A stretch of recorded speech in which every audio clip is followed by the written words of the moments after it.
Bismillahirrohmanirrohim. Assalamualaikum warahmatullahi wabarakatuh. Syukur alhamdulillah kita dapat bersama kembali di channel Nur Hidayah. Semoga perjumpaan kita ini menjadi amal ibadah yang dicatat oleh Allah Subhanahu wa Ta'ala. Sholawat serta salam senantiasa tetap tercurah limpahkan kepada Nabi kita, Nabi besar, Nabi Muhammad Shallallahu Alaihi Wasallam. Harapan dan doa saya untuk sahabat semua yang menonton video ini, senantiasa diberi kesehatan, umur panjang, dimurahkan rezeki, dimudahkan segala urusan, dan tetap ada dalam lindungan Allah Subhanahu wa Ta'ala. Sahabat semua yang dirahmati Allah Subhanahu wa Ta'ala, di dalam Islam, anak yatim memiliki kedudukan yang sangat istimewa. Mereka adalah anak-anak yang kehilangan ayahnya sebelum mencapai usia balik, yang sering kali mengalami kesulitan dalam hidup mereka. Oleh karena itu, Allah Subhanahu wa Ta'ala memberikan perhatian khusus terhadap mereka dan memerintahkan kita untuk menyantuni serta memperlakukan mereka dengan penuh kasih sayang. Dalam video kali ini, kita akan membahas secara mendalam bagaimana Islam mengajarkan umatnya untuk menyayangi dan menyantuni anak yatim, serta balasan besar yang Allah janjikan bagi mereka yang menjalankan perintah ini dengan ikhlas. 1. Perintah Allah Subhanahu wa Ta'ala dalam Al-Quran. Allah Subhanahu wa Ta'ala secara tegas memerintahkan kita untuk memperhatikan anak yatim. Dalam banyak ayat Al-Quran, Allah menyebutkan pentingnya berbuat baik kepada mereka. Salah satu firman-Nya dalam surah Al-Baqarah ayat 220. Mereka bertanya kepadamu tentang anak yatim. Katakanlah, memperbaiki keadaan mereka adalah lebih baik. Quran Surat Al-Baqarah 220. Ayat ini menunjukkan bahwa menyantuni anak yatim bukan hanya sekadar memberi mereka makanan atau tempat tinggal, tetapi juga membimbing, mendidik, dan memastikan mereka tumbuh dengan baik. Allah juga memperingatkan keras bagi orang-orang yang menelantarkan atau berlaku zalim terhadap anak yatim. Dalam surah Al-Ma'un, Allah Subhanahu wa Ta'ala mencela orang yang mengabaikan anak yatim dan tidak peduli terhadap nasib mereka. Tahukah kamu orang yang mendustakan agama? Maka itulah orang yang menghardik anak yatim, dan tidak mendorong memberi makan orang miskin. Quran Surat Al-Ma'un, ayat 1-3. Dari ayat ini, kita dapat memahami bahwa salah satu tanda keimanan seseorang adalah kepeduliannya terhadap anak yatim.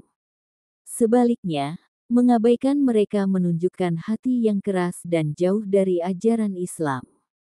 2. Teladan Rasulullah Shallallahu Alaihi Wasallam dalam menyayangi anak yatim. Nabi Muhammad Shallallahu Alaihi Wasallam adalah sosok yang paling mulia dalam menyantuni anak yatim.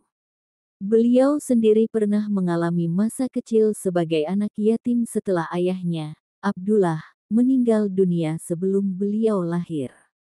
Ibunya, Aminah, pun wafat saat beliau masih kecil, sehingga beliau diasuh oleh kakeknya, Abdul Muthalib, dan kemudian oleh pamannya, Abu Talib.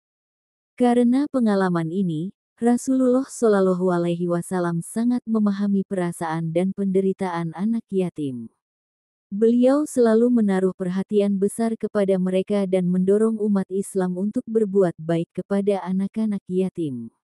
Dalam sebuah hadis, Rasulullah Shallallahu Alaihi Wasallam bersabda, "Aku dan orang yang mengasuh anak yatim seperti ini di surga," seraya mengisyaratkan dengan jari telunjuk dan jari tengah beliau yang dirapatkan.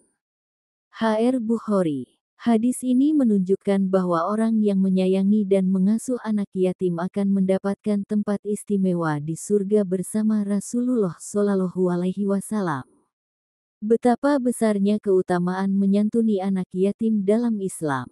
3. Bentuk-bentuk menyantuni anak yatim. Menyantuni anak yatim tidak selalu harus dengan mengadopsi mereka, tetapi bisa dilakukan dalam berbagai bentuk, seperti memberikan bantuan materi, menyediakan kebutuhan dasar seperti makanan, pakaian, dan tempat tinggal bagi anak yatim.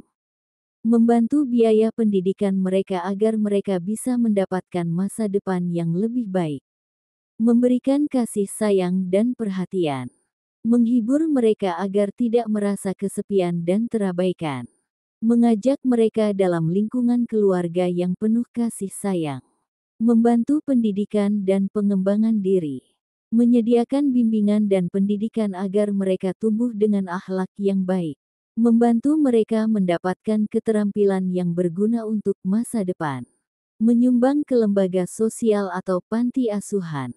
Jika kita tidak memiliki kesempatan untuk merawat langsung, kita bisa membantu lembaga sosial yang mengurus anak yatim dengan memberikan donasi atau tenaga sukarela. 4. Balasan besar bagi penyantun anak yatim. Allah Subhanahu wa Ta'ala tidak akan menyia-nyiakan kebaikan orang yang menyantuni anak yatim. Ada banyak balasan yang telah Allah janjikan, di antaranya dijamin masuk surga bersama Rasulullah Shallallahu Alaihi Wasallam, sebagaimana disebutkan dalam hadis tadi. Dilapangkan rezekinya dan diberkahi hidupnya. Diampuni dosa-dosanya dan dimudahkan segala urusannya. Hatinya dilembutkan dan dijauhkan dari sifat keras dan sombong. Sebaliknya, bagi mereka yang menelantarkan atau bahkan menzalimi anak yatim, Allah mengancam dengan hukuman yang berat. Rasulullah Shallallahu Alaihi Wasallam bersabda, "Ya Allah, aku bersaksi bahwa orang yang menyia-nyiakan anak yatim akan dihardik dan dihancurkan pada hari kiamat." HR Ahmad. Hadis ini menjadi peringatan bagi kita semua agar tidak mengabaikan hak-hak anak yatim dan senantiasa memperlakukan mereka dengan baik. Sahabat semua yang dirahmati Allah Subhanahu wa Ta'ala, menyantuni anak yatim bukan hanya perintah Allah, tetapi juga bukti nyata dari ketakwaan dan kasih sayang kita sebagai seorang Muslim. Jika kita ingin mendapatkan kedekatan dengan Rasulullah Shallallahu Alaihi Wasallam di surga, maka salah satu jalannya adalah dengan memperhatikan dan menyayangi anak yatim di sekitar kita. Mari kita jadikan kepedulian terhadap anak yatim sebagai bagian dari kehidupan kita. Semoga Allah Subhanahu wa Ta'ala melembutkan hati kita, melimpahkan keberkahan dalam rezeki kita, dan menjadikan kita termasuk dalam golongan orang-orang yang dirahmatinya. Mari kita terus berbagi kebaikan dan menyebarkan pesan ini kepada orang-orang terdekat kita, dan jangan lupa untuk like, share, dan subscribe. Semoga video ini bermanfaat dan menjadi amal jariah bagi kita semua. Amin ya robbal alamin. Wassalamualaikum warahmatullahi wabarakatuh.